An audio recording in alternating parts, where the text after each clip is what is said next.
إلا له ومن يضلل فلا هادي له وأشهد أن لا إله إلا الله وحده لا شريك له وأشهد أن محمدا عبده ورسوله أما بعد میرے بھائیو، آج میں چاہتا ہوں کہ آپ کے سامنے اسوہ نبی صلی اللہ علیہ وسلم سے یہ بات سامنے لاؤں کہ شیطان بہرحال سب سے زیادہ دشمن ہے ایمانداروں کا، اور اس کی کوشش یہ ہوتی ہے کہ کوئی ایمان کی طرف نہ جا پائے، اور اگر ایمانداروں کا کوئی گروہ مل بیٹھے اور جڑ جائے تو اس کے بعد کسی نہ کسی طرح سے ان کے اندر فراق پیدا کرو، لڑائی جھگڑا ہو تاکہ ان کی جمعیت منتشر ہو جائے۔ تو میں اللہ کے نبی صلی اللہ علیہ وسلم کے سنت اور اسوے کے ذریعے سے ایسے حالات میں کہ غلط فہمی کے موقع ہیں اور مخلصین ہیں، فداکار ہے، وہ اللہ کے نبی صلی اللہ علیہ وسلم سے ان کی ایک بات سے غلط فہمی میں مبتلا ہو جاتے ہیں۔ اللہ کے نبی صلی اللہ علیہ وسلم کو خبر دی جاتی ہے کہ معاملہ یہ ہو گیا ہے، وہ جانثار جو آپ کے اشاروں پر اپنی جان کو قربان کرنے کے لیے تیار رہتے تھے، اب ان کی زبان سے یہ باتیں نکل رہی ہیں۔ تو اللہ کے نبی صلی اللہ علیہ وسلم نے بجائے اس کے کہ وہ نبوت کے خلاف اور نبوت کی توہین سمجھتے اور جوش میں آنے کے بعد کوئی ایسا قدم اٹھاتے کہ اپنے جانثاروں کے اوپر سختی کرتے اور ان کی سارے پورے کارنامے کو غلط کر دکھاتے، اس کی بجائے بلکہ پیغمبر ہے اللہ کی زمین کے اوپر، ان سے بڑا اللہ کی نگاہ میں اور کوئی پیدا نہیں ہوا، لیکن کس تحمل کے ساتھ وہ اپنے جانثاروں کی، اپنے ساتھیوں کی، اپنے امت کے خلوص کی قدر کرتے ہیں۔ اور کیا واقعہ پیش آتا ہے، یہ فتح مکہ کے بعد کا واقعہ ہے، اس کی ابتدا دکھانے کے لیے کہ 600 برس کے بعد حضرت عیسیٰ جو توحید کا دین لے کر آئے تھے، وہ بگڑتے یہ ہو گیا تھا کہ اب حضرت عیسیٰ خود اللہ کے ساتھ شریک ٹھہرائے گئے تھے، ان کے ماننے والے ان کو اللہ کا بیٹا بناتے تھے، اور اس طرح سے ساری دنیا کے اندر کہیں بھی توحید کی بات اور ایمان کی بات نظر نہیں آتی تھی نظر کرنے والوں کو۔ اللہ کے نبی صلی اللہ علیہ وسلم نے صرف اتنی بات بیان فرمائی ہے کہ میری بعثت سے پہلے اللہ نے ساری دنیا پر نگاہ ڈالی، جو مسلم کی حدیث میں ہے، اور اس کے بعد پروردگار ساری دنیا پر ناراض ہوا، صرف چند بقایا اہل کتاب تھے جو ایمان پر قائم تھے، ان کے علاوہ مالک نے سب کے اوپر غضب کی نگاہ ڈالی۔ پھر پروردگار عالم نے اللہ کے نبی صلی اللہ علیہ وسلم کو اسی فرض منصبی کے ساتھ کہ قم فانذر وربک فکبر، کہ آپ اللہ کے آخری رسول ہیں، قیامت تک کے لیے آپ کی ذمہ داری ہوگی کہ آپ اپنی روش سے وہ طرح ڈال جائیں، وہ طریقہ واضح کر جائیں کہ جو اللہ کے بھٹکے ہوئے لوگ بندوں کو راہ دکھانے والا طریقہ ہو، منزل سے آشنا کرنے والا طریقہ ہو۔ تو وہی اللہ کے حکم سے اور پیغمبروں کی سنت کے اوپر وہی ایک مسئلہ اٹھایا ہے، جس کے لیے مالک فرماتا ہے ہم نے انسانوں کو اسی ایک مسئلے کی آزمائش میں مبتلا کرنے کے بعد ان کا امتحان لیا ہے، اور اسی کے اوپر ان کی کامیابی ہے ہمیشہ کی یا ناکامی سے مل جائیں گے، جہنم کی آگ ان کو گھیرے گی اور ان کی جلا ڈالے گی، لیکن موت کا وہاں گزر نہیں ہے کہ سکون ملتا ہے۔ تو اللہ کے نبی صلی اللہ علیہ وسلم نے وہی جو قرآن کا کہنا ہے کہ اصلاح کا ایک ہی طریقہ ہے، ایک مسئلہ ہے جس کے لیے انسانیت کو آزمایا گیا ہے، اس کو انسان بھول جایا کرتا ہے، شیطان تبکیہ دیتا ہے کہ یہ کیا مسئلہ ہوا، یہ ایمان کی کیا بات ہے، یہ دنیا ہے، اس کی نرنگی دیکھو، اس کی شب و شام کی رعنائیاں ہیں، یہ کام و دہن اور منہ کے مزے ہیں، یہ آنکھوں کے نظارے ہیں، یہ لباس کی زرق برق پوشاکیں ہیں، یہ سواریاں ہے، یہ ناچ و رنگ ہے، یہ حسن و جمال کے نظارے ہیں، یہ کہاں چند دنوں کی بات ہے، اس کے بعد کہاں یہ نظر آئیں گے، جو کر سکتے ہو آج کر دو۔ ایسی حالت میں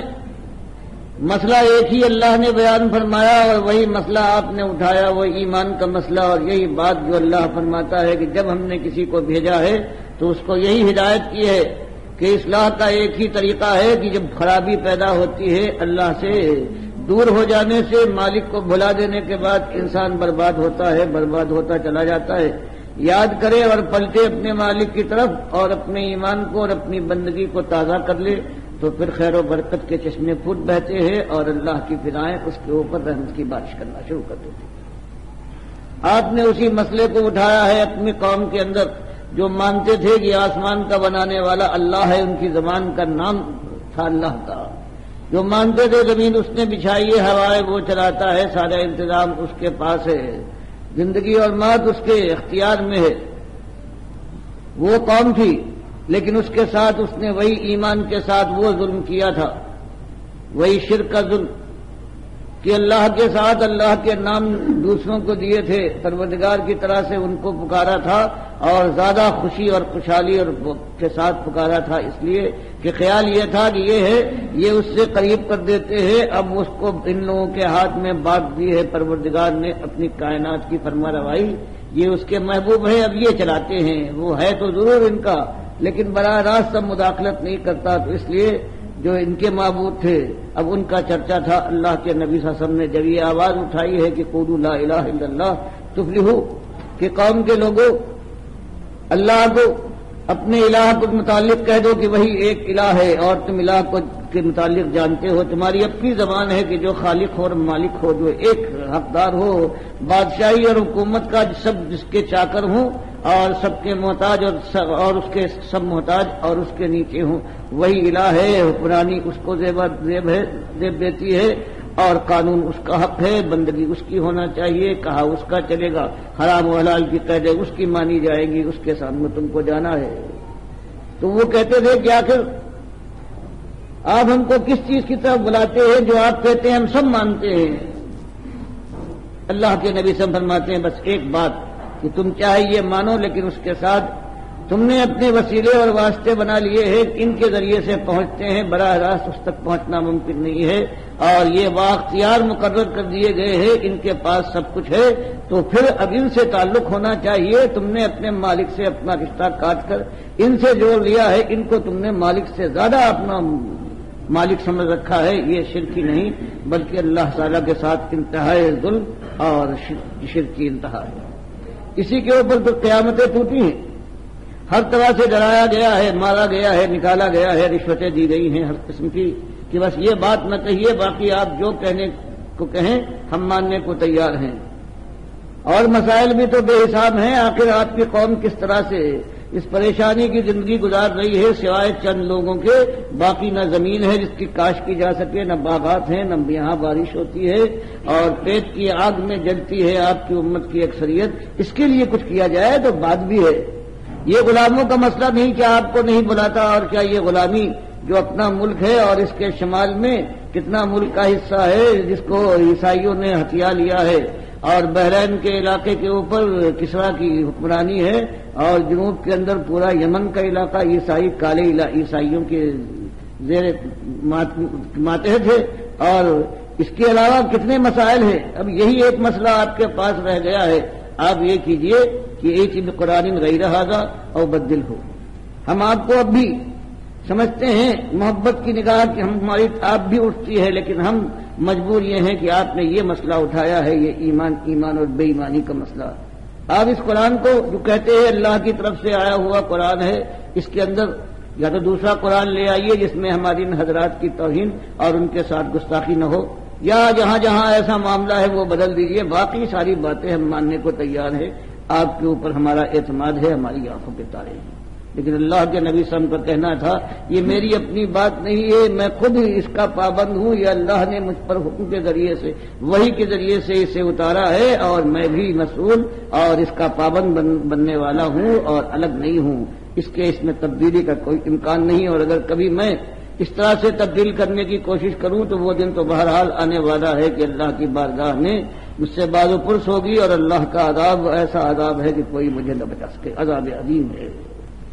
یہ باتیں ہوتی رہی اور برابر چوٹے کھاتے رہے، کتنے ہیں جوان مرد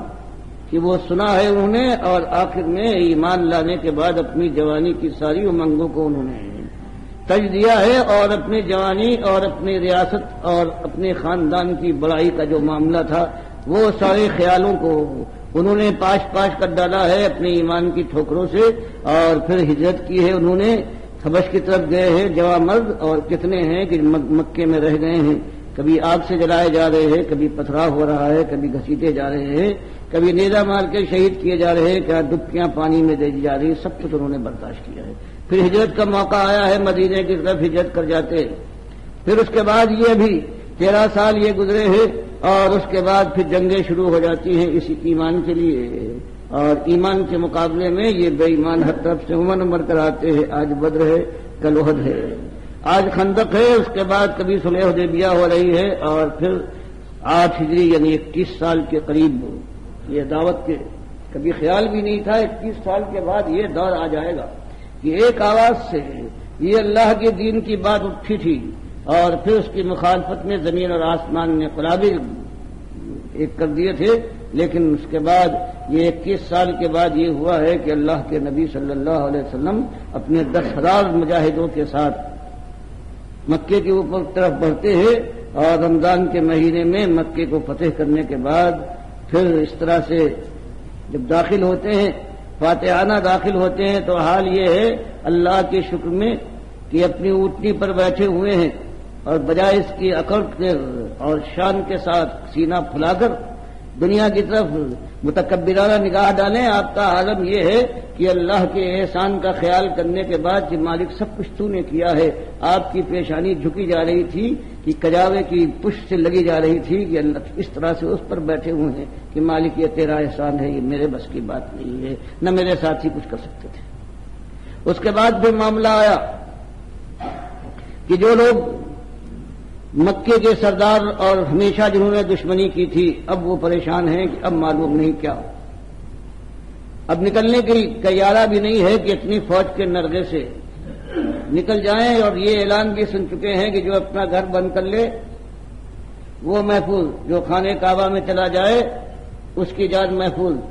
اور جو ابو سفیان ابن حرب جو اللہ کے اتنے بڑے دشمن تھے اب ایمان لانے کے انداز سے وہ اپنا گفتگو کر رہے تھے کہ ان کے گھر میں جو داخل ہو جائے اس کو حفاظت مل گئی اور اس کی جان اور مال محفوظ ہے۔ اس کے بعد جب معائنے کے لیے جب وہ لوگ کھڑے ہوئے جو اس سے پہلے ہمیشہ دشمنی میں آگے تھے، قریش مکہ کے بڑے بڑے سردار، اور ابھی ان کو یقین نہ ہو پایا تھا، دل کے اندر خوف ضرور تھا کہ معلوم نہیں کیا ہمارے ساتھ ہو، ہیں تو بڑے رحم دل، بڑے خیال کرنے والے، لیکن ہم نے وہ کچھ کیا ہے کہیں انتقامی کارروائی نہ ہو۔ تو پوچھتے نبی صلی اللہ علیہ وسلم ان سے کہ اب تمہارا کیا خیال ہے، تم نے جو کچھ کیا ہے، اور آج تم نے دیکھ لیا کہ اللہ نے ایمان والوں کو اپنے نبی صلی اللہ علیہ وسلم کو کامیاب کیا اور تمہاری ایک نہ چلی، اب تم کیا اپنے متعلق سوچتے ہو کہ ہم کیا تمہارے ساتھ کرنے والے ہیں؟ تم تو ہوشیار لوگ تھے، انہوں نے یہی کہا کہ ہم کو تو آپ سے یہ امید ہے کہ آپ بہترین بھتیجے ہیں اور بہترین بھائی ہیں۔ تو آپ نے کہا بالکل تم نے صحیح خیال کیا، لا تصیب علیکم اليوم، جاؤ ساری پرانی چیزیں تمہارے اوپر جو لاگو آتی تھی وہ ساری کی ساری بھلا دی گئی، اب تم طلقاء ہو، اب تم کو کوئی خوف نہیں ہے، تم جا سکتے ہو، اور آزاد کر دیا ہے ان کو۔ پھر 3 ہفتے نہیں گزرے تھے کہ معلوم ہوا کہ اب آخری بازی کھیلنے کے لیے ثقیف اور حوازن کے وہ تیر انداز قبیلے جو کفر شرک میں بڑے ہوئے تھے، جب قریش مکہ کو انہوں نے دیکھ لیا کہ اب یہ اسلام کا سیلاب نہ روک پائے ہیں، تو انہوں نے آخری بازی کھیلنے کی کوشش کی ہے، اپنے بال بچوں اپنے سارے ساز و سامان کو لے کر۔ حنین کے مقام پر ہی حوازن اور ثقیف کی یہ دونوں قبیلے تھے، جنگجو اور بڑے جنگازمہ سمجھے جاتے تھے، انہوں نے آ کر مقابلہ کرنے کے لیے وہاں پر پڑاؤ ڈالا ہے۔ اللہ کے نبی صلی اللہ علیہ وسلم کو یہ خبر ہوئی ہے اور آپ ان کے مقابلے کے لیے نکلے ہیں، اور اب وہ 10,000 وہاں سے آئے تھے، 2-3 ہزار اور جو نئے مسلمان طلقاء ہوئے تھے یہ بھی اس میں شامل ہو گئے۔ اللہ کے نبی صلی اللہ علیہ وسلم جب ان کو لے کر چلے ہیں تو جو قرآن فرماتا ہے کہ بعض کے دل میں یہ خیال آیا کہ اب یہ 3,000 کے قریب جمعیت بتائی جا رہی ہے ہمارے دشمنوں کی، اب یہ ہمارا کیا مقابلہ کریں گے؟ جب ہم کچھ نہیں تھے تو اس کے بعد ہم نے ان کافر اور مشرک لوگوں کی فوجوں کے منہ موڑ دیے ہیں اور ان کو ذلیل و خوار کیا ہے، اور اب تو ہماری جمعیت کا کیا حال ہے، تو اب ہمارا کون مقابل آ سکتا ہے؟ تو مالک فرماتا ہے کہ اس انداز کچھ ایسا تھا کہ اس وقت اپنی جماعت کا کچھ معاملہ زیادہ ہو گیا اور اللہ کے احسان اور اللہ کے توکل کا معاملہ اتنا سامنے نہ آیا، تو مالک قرآن میں فرماتا ہے پھر کیا ہوا؟ جب میدان میں آئے ہو 10-12 ہزار کی اس جمعیت کے ساتھ، یہ آج کہتے ہوئے بعض لوگ تمہارے یہ کہتے تھے کہ آج ہم پر کون غالب آ سکتا ہے، ہماری جمعیت کا یہ عالم ہے، تو مالک فرماتا ہے شروع ہی میں تم گئے ہو اور مقابلے پر جب تیر اندازوں نے ان کے بے پناہ تیر پھینکے ہیں تو یہ عالم ہوا ہے کہ تم پیٹھ دکھا کر تمہاری اکثریت جو تھی وہ میدان کو چھوڑ کر بھاگنے لگی ہے اور ان کفار و مشرکین کے مقابلے میں وہ ٹھہر نہ پائی ہے۔ لیکن پھر ہم نے رحم فرمایا ہے تم کو تعلیم دینے کے لیے کہ سب کچھ کرنے والے ہم ہیں، ہم پر اعتماد و توکل کرنا، اپنی جمعیت، اپنے ساز و سامان اور اپنی قابلیت یا اپنی ہوشیاری کے اوپر تمہارا تکیہ نہ ہونا چاہیے۔ لیکن اللہ کے نبی صلی اللہ علیہ وسلم کا معاملہ یہ ہے، صحابہ سے پوچھا گیا کہ آپ کیا اس دن جب حوازن کے قبیلے نے تیر اندازی کی ہے اور پورا لشکر ہے پیچھے ہٹنے لگا تھا تو آپ بھی کیا پیچھے ہٹ گئے تھے؟ کہ یہ بات پوچھنے کی بجائے ایک بات سن لو کہ اللہ کے نبی صلی اللہ علیہ وسلم پیچھے نہیں ہٹے، وہ برابر آگے بڑھتے جا رہے تھے اپنے خچر کو ایڑ لگاتے ہوئے اور بڑھتے چلے جا رہے تھے۔ اور جو ان کے چچا زاد بھائی جو بدترین کے دشمن تھے، ابو سفیان ابن حارث، جو ہمیشہ زندگی میں چچا زاد بھائی ہوتے ہوئے اتنے قریبی ہوتے ہوئے اور انتہائی دشمنی کی زندگی گزاری تھی انہیں، اور جب فتح مکہ کے دن وہ چاہتے تھے کہ ملک چھوڑ کر چلے جائیں تو ان کے عزیزداروں نے کہا کہ ابو سفیان تم کس کے ساتھ یہ بدگمانی کر رہے ہو؟ اللہ کے نبی صلی اللہ علیہ وسلم ایسے ہیں کہ زندگی بھر کے اپنے دشمن کو معاف کر دیں گے اگر تم سرکشی کی بجائے ان کے پاس چلے جاؤ۔ تو وہ گئے ہیں، اپنے بیٹے کو بھی لے گئے ہیں اور سلام بھی کیا ہے، لیکن اللہ کے نبی سب ان سے اس قدر ناراض تھے، ان کی وہ دشمنی ہو رہی ہے پوری کہ آپ نے ان کی طرف التفات نہ کیا، منہ پھیر دیا۔ دوسری طرف گئے ہیں پھر آپ ان سے منہ پھیر دیا۔ جب انہوں نے یہ حالت دیکھی مایوس ہو کر کہنے لگے کہ میں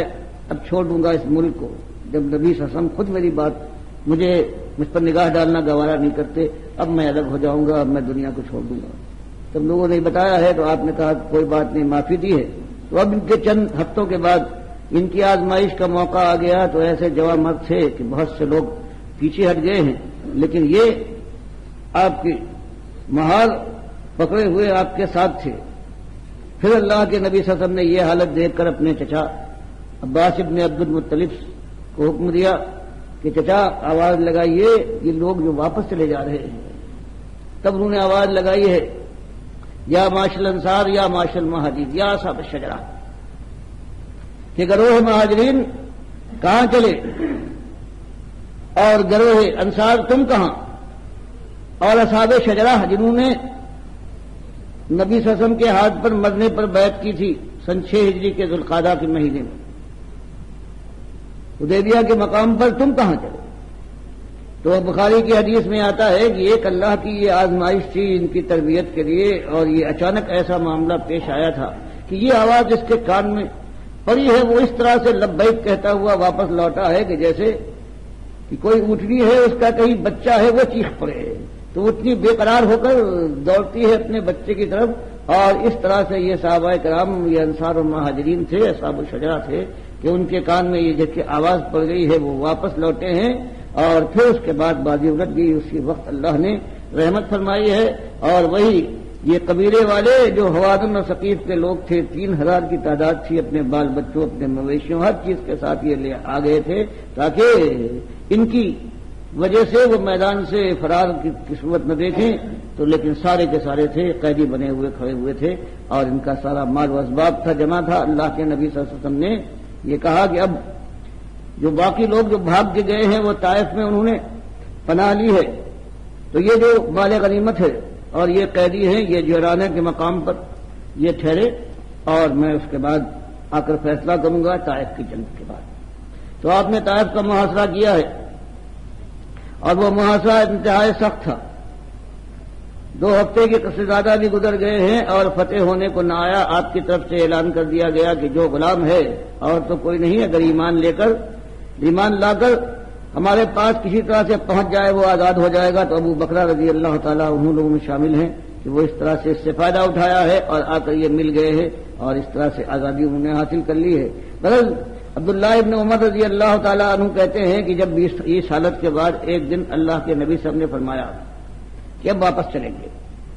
محاصرہ اٹھا لیں گے, تو صحابہ کرام نے کہا کہ ابھی بغیر فتح کیے ہوئے, حالانکہ تکلیف پر تکلیف ہو رہی تھی, تو اللہ کے نبی صاحب نے بجائے اس کے کہ اپنا نافذ کرتے کہا اچھا ٹھہر جاؤ, نہ جاؤ نہ محاصرہ, تو تمہاری رائے, اپنی رائے جو ہے اسی پر قائم رہو. ایک دن اور رہے, اس کے بعد اور زیادہ تکلیف پہنچی صحابہ کرام کو. تب دوسرے نبی سے فرمایا کہ اب محاصرہ اٹھا کر واپس چلتے, تب کوئی نہیں بولا تو آپ مسکرائے. کل یہ سیدھی تھی, آج وہ حالت دیکھنے کے بعد کوئی بولنے والا نہیں. اللہ کی مرضی یہی تھی, خود وہ آپ سے آپ آ کر ایمان لے آئے ہیں وہ لوگ, اللہ کی غرض. اب جب جیرانہ پہنچے ہیں آپ, تو وہاں پر مال غنیمت کی تقسیم آپ نے فرمائی,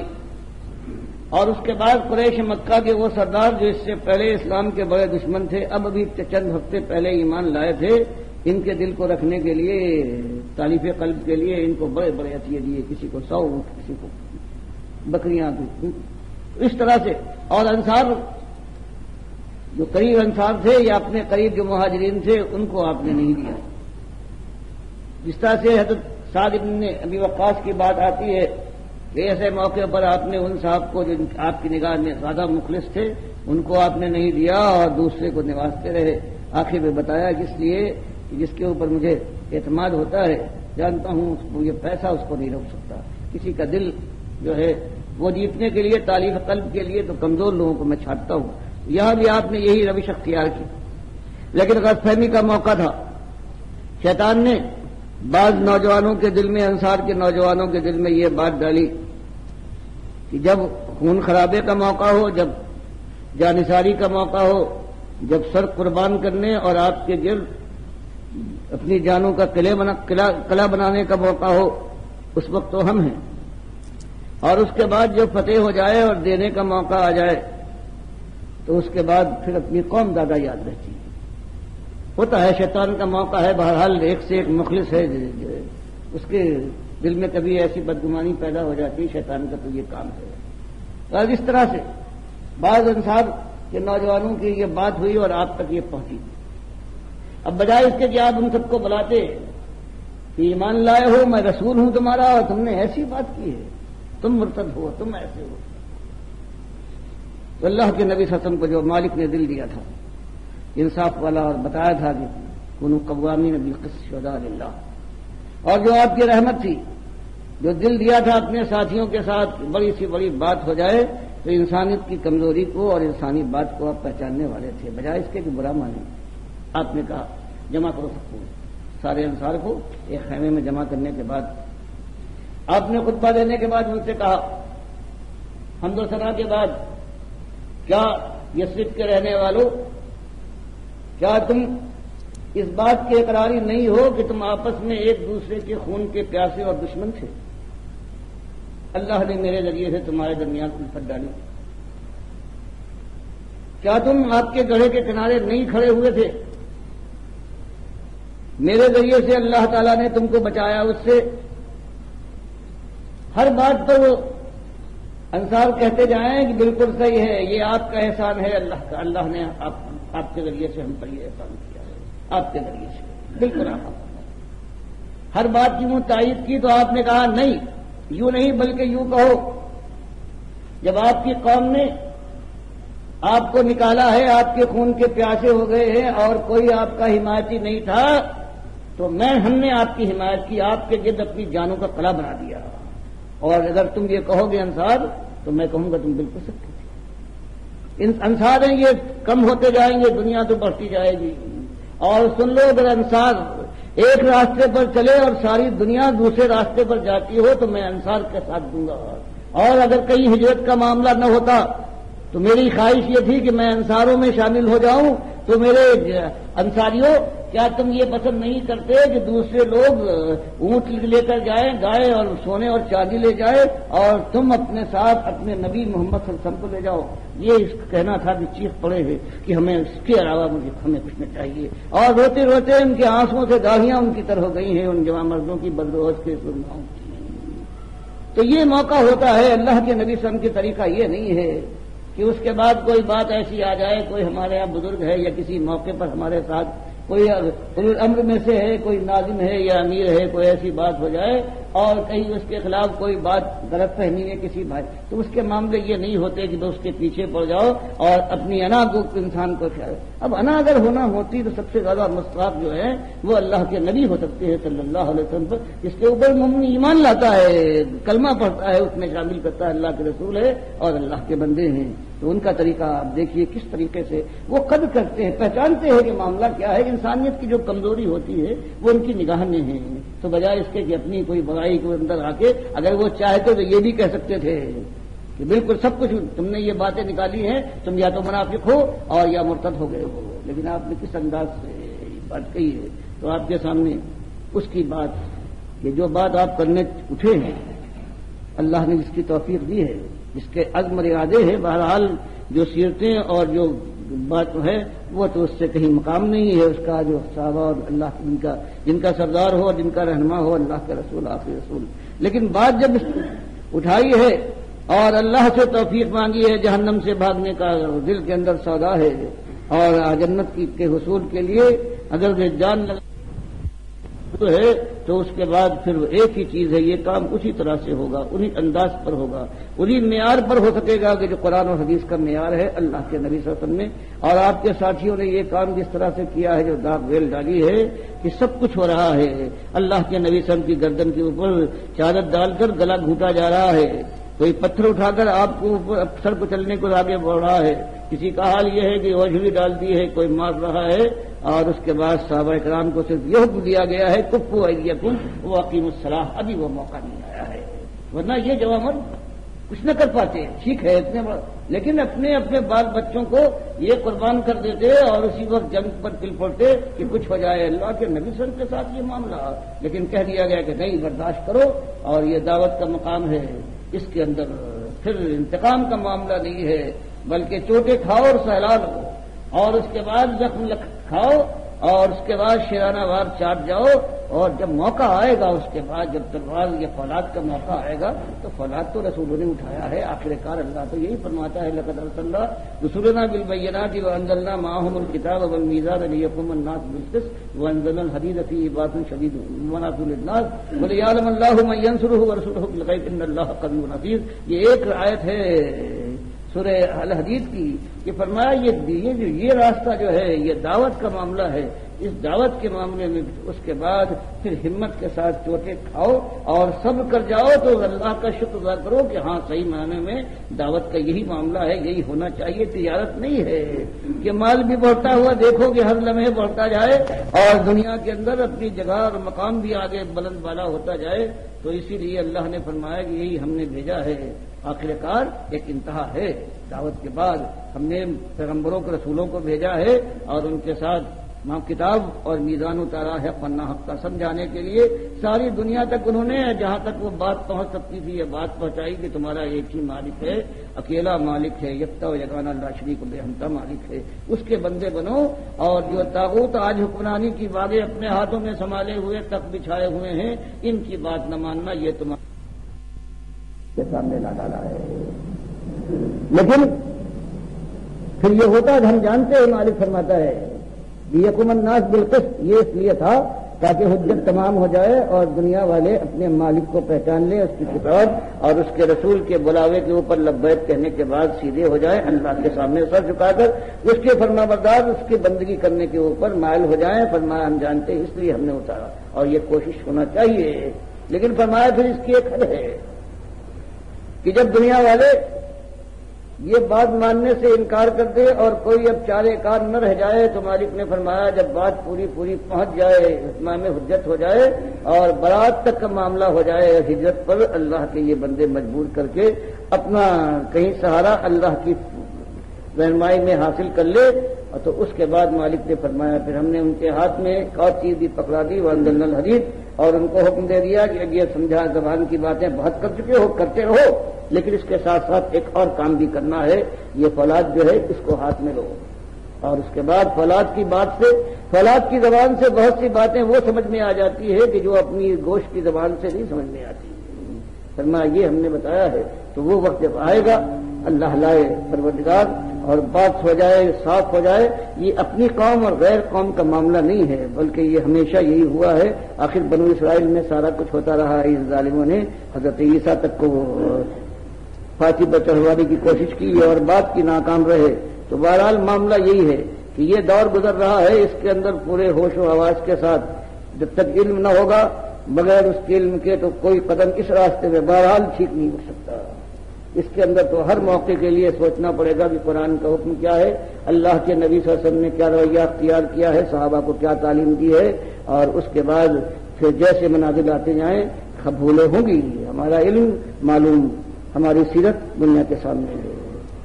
کیا ہمارا مقابلہ کبھی ان اللہ کے بندوں سے ہے جو رسولوں کے ساتھ ہوتے ہیں، ہماری کیا حیثیت ہے، لیکن اللہ نے وعدہ کیا ہے کہ مالک کمزوروں کو کبھی کر دے گا، جاہلوں کو اگر وہ خلوص کے ساتھ ہوں تو مالک فرماتا ہے لنہدینہم سبلنا، بس صحیح معنوں میں خلوص کے ساتھ یہ لگن ہونا چاہیے کہ اللہ راضی ہو جائے، مالک کی آگ ہمارے لیے بجھ جائے، پروردگار کا دین دنیا میں غالب ہو، اور جنت کی بادشاہ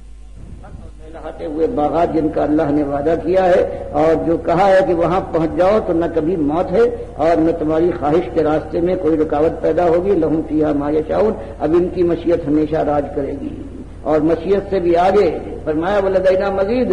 اور یہ سوچ بھی نہ پائیں تو ہم وہ ان کو دیں گے۔ تو یہ ایک ہے مسئلہ آج ہمارے سامنے بھی ہے۔ آج سب سے بڑا مسئلہ یہ ہے کہ یہ بات نہیں ہے کہ ہم کوئی نئی بات نکال دیں، بس بات وہ ہے کہ ہم کہتے ہیں وہی 1400 برس پرانی بات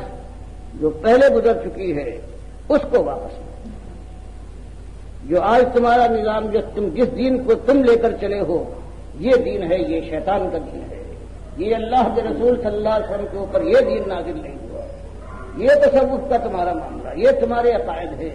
یہ تمہارے ولی اللہوں کا جو معیار ہے، جو اللہ کے دشمن اور طاغوت کو تم نے سر پر چڑھا رکھا ہے، اللہ کی کتاب کو تم نے پسے کچھ ڈالا ہے قوم کے لوگوں، اللہ کے نبی صلی اللہ علیہ وسلم کی سنت سے تم گریزاں ہو اور تم نے ان کو بنا لیا ہے، یہ طاغوت، ان سے چھٹکارا حاصل کرو اور اللہ کے بندے بن کر خاموشی کے ساتھ اللہ کے سامنے سر جھکا کر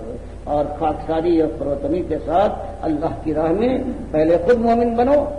اور اپنی زندگی سے اللہ کی بندگی کا حق ادا کرنے کی کوشش کرو، دنیا کو ہوشیار کرو، بلاؤ اور ڈراؤ اس کو آگ سے، اور پھر سنت نبوی کا جامع پہن کر وہی عبادات ہوں، وہی شغف ہو اللہ کی بندگی کے اندر، وہی انداز ہو اور وہی ہو خلوص اور ریاکاری اور شہرت پسندی اور دنیا جو آج باہر کھولے ہوئے ہر ایک کو مائل کر رہی ہے، اس سے ہوشیار کرو۔ تب کہیں جانے کے بعد آج کا جو معاملہ ہے جس طرح سے بیٹھے ہیں ہم اور آپ، پھر اس کے بعد پھر اللہ فرماتا ہے اگر یہ کام کر لو گے تو چند دنوں کی بات ہے، کچھ دن گزریں گے، کچھ راتیں بیتیں گی، اور اس کے بعد پھر علی سرر موضونہ، پھر اس کے بعد ہمیشہ کے لیے سونے چاندی کے سرور پر تختوں کے اوپر اور اس پر بیٹھو گے، موضونہ جو جڑاؤ سونے اور چاندی اور ہیرے و جہاز سے مرصع ہوں گے، متقین علیہ متقابلین، آمنے سامنے بیٹھیں گے، تکیہ لگا کر بیٹھیں گے، یہ شہزادے ہیں جنت کے وارث بنے یطوف علیہم ولدان مخلدون، اور پھر جو بہاریں ہیں ان پر ٹوٹ کر برسیں گی اور اپنا سب کچھ ان پر نچھاور کر دیں گی۔ جوانی کے اندر ہر لمحہ ازدیاد، حسن و جمال میں بڑھوتی کا عالم یہ ہے کہ مسلم کی حدیث میں کہ اللہ کے دربار میں جو وہاں کا ہفتہ ہوگا وہاں ہر جمعے کو جائیں گے، اللہ کے دربار میں اور کوئی بھی ایسا نہیں ہوگا جس سے اللہ براہ راست خطاب نہ کر چکا ہو۔ جب وہ واپس آئیں گے تو معلوم ہوا وہاں بھی یہ مرد عورتوں کا یہ اختلاط جو یہاں ہو رہا ہے صاحب النعم والا، یہ وہاں بھی نہیں ہوگا۔ جب گھر آئیں گے تو ان کے بیویاں وہ کہیں گی جو آپ یہاں سے گئے تھے تو آپ کا حسن جمال کیا کہنا، لیکن اب جب آئے ہیں تو کہیں اس سے بڑھ گیا، تو وہی جواب دیں گے آنے والے یہ جنتی مرد کہ تمہارا بھی یہی حال ہے، تم کو چھوڑ کر گئے تھے تب بھی تم حسن جمال میں تمہاری انتہا تھی، اب تو کچھ اور زیادہ ہو گیا۔ تو یہ معاملہ ہے، یہ اس طرح سے حاصل نہیں ہوگا، کہ ہاتھ پر ہاتھ دھرے بیٹھے رہے یا نعرے لگ رہے ہوں، مجمع ہوں، اسلامی قافلہ جا رہا ہے، بڑھ رہی ہے مسلم فوج جیسے دریا جیسے موج، اس میں شامل ہو جائیں، نعرے لگا رہے ہیں، یا علی کے نعرے ہیں، یا رسول مدد، یا غوث کا، یہ لوگ نہیں، بلکہ اس کے مقابلے میں اللہ کے دین کی بات اٹھاؤ۔ ہاں پھر چوٹیں ہوں گی، پھر مار کھائی جائے گی، پھر گالیاں پڑیں گی، پھر ایک ایک گلی ہے جس کے اندر داخلہ ہوگا ممنوع ہوگا، اور پھر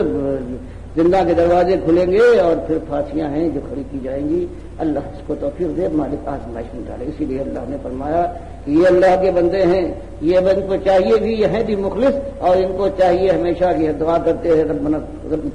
لا تؤاخذنا ان نسينا واخطأنا ربنا ولا تحمل علينا اصرا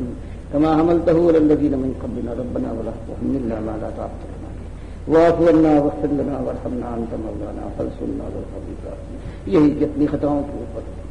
اللہ سے لگا کر معافی مانگو، کسی شان کے ساتھ کہ ہم مقابلہ کریں گے، آزمائش میں پورے اتریں گے، نہیں، اللہ سے آزمائش ہو سکتا ہے مانگو۔ ہاں یہ دعا کرو، اگر اللہ کی مشیت یہی ہے تو مالک ثابت قدم رکھے، پروردگار ایسا بار جیسے پہلو پر ڈالا تھا ان کی بات اور تھی، مالک ہم نہ سہار پائے گے، باقی پروردگار تیری مشیت میں ہم مداخلت نہیں کر سکتے، اگر تو اس آزمائش میں کسی ہم میں سے کسی کو ڈالے تو مالک ثابت قدم رکھنا، آخر کار ایمان کا بول بالا ہو اور یہ کافر ہمیشہ کے لیے نیست نابود ہو جائیں۔ یہی اپنی بھی دعا ہے، یہی آپ سے درخواست ہے کہ اپنے مالک کو نہ بھولیے گا۔ کہ حضرت معاذ بن جبل جانے لگے، جن سے نبی صلی اللہ علیہ وسلم فرماتے ہیں کہ واللہ، قسم اللہ کی کہ میں تم سے لا احبک، میں تم سے محبت کرتا ہوں۔ اس طرح سے اپنے جوان ساتھی کا ہاتھ پکڑ کے کہتے ہیں، جب ان کو بھیج رہے ہیں یمن، اور کہتے ہیں ہو سکتا ہے کہ معاذ بعد کو آؤ اور ایسے وقت آؤ جبکہ میں موجود نہ ہوں، وفات پا چکا ہوں، تو ان کی آنکھوں میں اس خیال سے آنسو عمر آتے ہیں، تو کہتے ہیں پرواہ نہ کرو، یہ میں ہمیشہ کے لیے تو نہیں آیا ہوں، تو بس ایک بات یاد رکھو کہ ان اول الناس بالمتقون من كانوا حسبا، میرے ساتھ ہمیشہ کی زندگی میں مجھ سے قریب تر وہی اللہ سے ڈرنے والے متقی ہے، وہ کہیں پر ہوں، کہیں کے رہنے والے ہوں، کہیں سے آئے ہیں، وہ سب میرے اصلی چیز ہے۔ یہ ایمان اور تقوی ذمہ داری کو محسوس کیجیے قبل اس کے کہ آنکھیں پتھرا کر چڑھے، اور یہ ہاتھ جو طاقتور صحیح،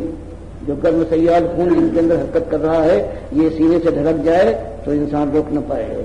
اس سے پہلے کہ اللہ تعالیٰ کا فرشتہ آ جائے اور بیان بتانے کے لیے کہ جہنم کے وارث بنو گے یا جنت کی بادشاہی کے تاجدار، اس سے پہلے آج موقع ہے کہ اللہ سے آؤ مل کر توبہ کرے پروردگار سے، اور اللہ سے توفیق مانگے ایمان کے ساتھ، یہ کلمہ پڑھتے ہوئے کہ اللہ تعالیٰ تو اکیلا مالک ہے اور تیرے آخری رسول صلی اللہ علیہ وسلم کی سنت ہماری سنت ہے، اور اس راستے پر گامزن ہوں گے، اور جہنم کی آگ سے مالک ہم کو بچا دے اور اپنی جنت کی رحمتوں میں داخل کر دے۔ اقول قولی ھذا واستغفر اللہ لی ولکم ولسائر